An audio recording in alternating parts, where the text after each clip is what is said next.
echo of his call. To all in the wonderful name of our Lord and Savior Jesus Christ.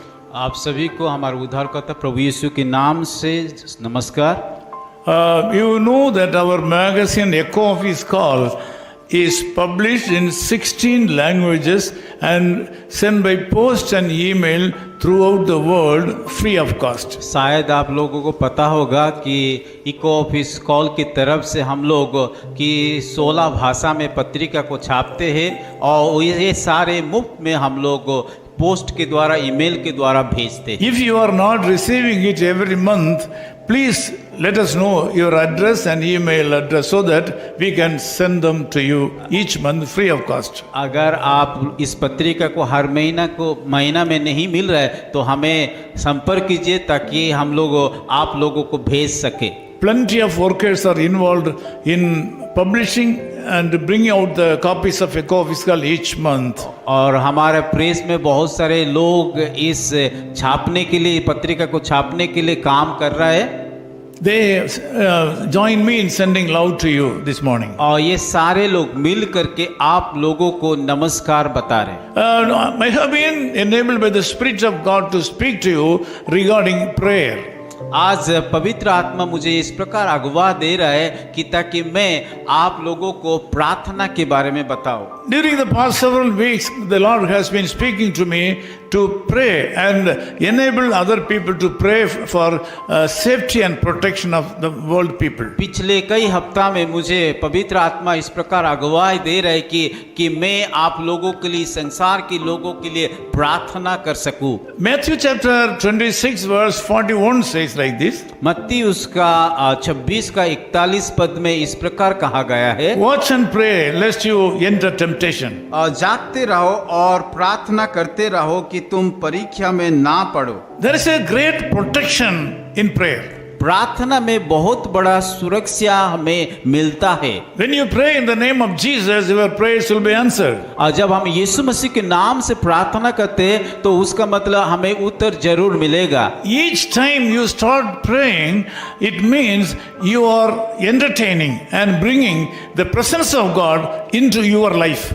और जितनी बार आप लोग यीशु मसीह के सम्मुख में जाकर के प्रार्थना करते हैं उस समय उसके उपस्थिति को आप उपलब्ध कर सकते हैं। No one can start praying without the help of the Holy Spirit. कोई भी व्यक्ति पवित्र आत्मा की सहायता बिना प्रार्थना नहीं कर सकता है। So we cannot separate the Almighty God and prayer. और इसीलिए परमेश्वर को और प्रार्थना को हम अलग नहीं कर सकते हैं। Several times Jesus had to pass through the test of life in his whole life. और उस यीशु मसीह के जीवन में देखते हैं कई प्रकार का परीक्षा, कई प्रकार का समस्या को उन्होंने सामना किया है। During all this hard situation, he was not worried like us. He didn't sit in a place and cry. जब इस संसार में वो सेवा करते कई प्रकार का कठिन परिस्थिति उनके सामने आया, वो कभी भी अकेला जा करके रोया और इस प्रकार का हताश निराश हुआ बोल के लिखा नहीं He गया। was able to sit in the presence of God and started praying. और उन्होंने एक काम किया कि परमेश्वर की पिता के सम्मुख में जा करके कि प्रार्थना किया। By praying, he was able to maintain a long relationship and deep relationship with his father. और जब प्रार्थना करते हैं उस प्रकार प्रार्थना करने के द्वारा पिता परमेश्वर के साथ उनका रिश्ता और गहरा मजबूत होते गया। In order to get rid of the problems and troubles in his life, he had to sit at the feet of his father and pray. समस्या और दुख तकलीफ से दूर होने के लिए उन्होंने एक ही तरीका ढूंढा कि पिता परमेश्वर के सम्मुख में जाकर के प्रार्थना करना। This morning also God expects you, being his child, he expects you to sit at his feet and pray to get rid of all the problems of your आज life. भी उस परमेश्वर यीशु मसीह चाहता है कि आप लोग भी कि उसकी सम्मुख में जाकर के प्रार्थना कीजिए ताकि वो आप लोग का हर एक समस्या को दूर कर सकता है। When you continue to pray at the feet of Jesus, you will see the problems are going away from your life. जब यीशु मसीह के पैर के नीचे आप सब लोग प्रार्थना करोगे तो धीरे धीरे अपने आप से आप लोगों का समस्या दूर होते जाएगा। Take a decision to pray today. इसीलिए आज सुबह निर्णय लीजिए प्रार्थना करने के लिए। Meditate the love of God throughout this day.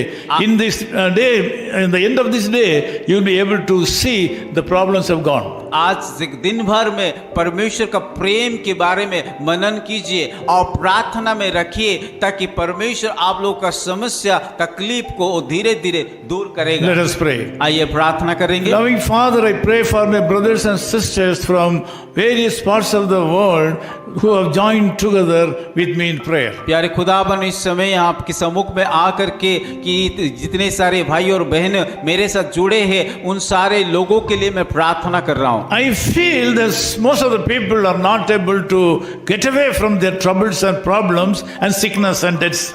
और मुझे कि आत्मा इस प्रकार अगुवाई दे रहा है कि कई ऐसा लोग कि अपने अपने समस्या से बाहर नहीं निकल पा रहे, कई ऐसे लोग जो कि अपने बीमार से कि छुटकारा नहीं पा रहा है। They are not able to get a proper support or helper to solve the problems of their life. और वो लोग अपने अपनी तरीका से उस समस्या को दूर करने के लिए कोशिश कर रहे। Now some of them have decided to pray and pray to you. पर आज वो सारे लोग निर्णय लिया कि आपके सम्मुख में उन लोगों का समस्या लेकर के प्रार्थना करने के लिए। Lord, I ask you to bless them and heal them and deliver them. प्रभु, मैं प्रार्थना करता हूँ उन सारे लोगों को आशीषित कीजिए और छुटकारा दीजिए। This day should be a day of deliverance and healing. प्रभु, आज का दिन होने पाए कि एक छुटकारा का दिन, एक चंगाई का दिन हो पाए। In Jesus' name we pray. यीशु मसीह के नाम से प्रार्थना करता हूँ। His call ministries 10 Muhammad Abdullah 2nd Street, opposite International Cricket Stadium, Chepauk, Chennai 600005, India. Phone 9144 2852 8282. Mobile phone and WhatsApp 91 98412 71858. Email sam@echoofhiscall.org.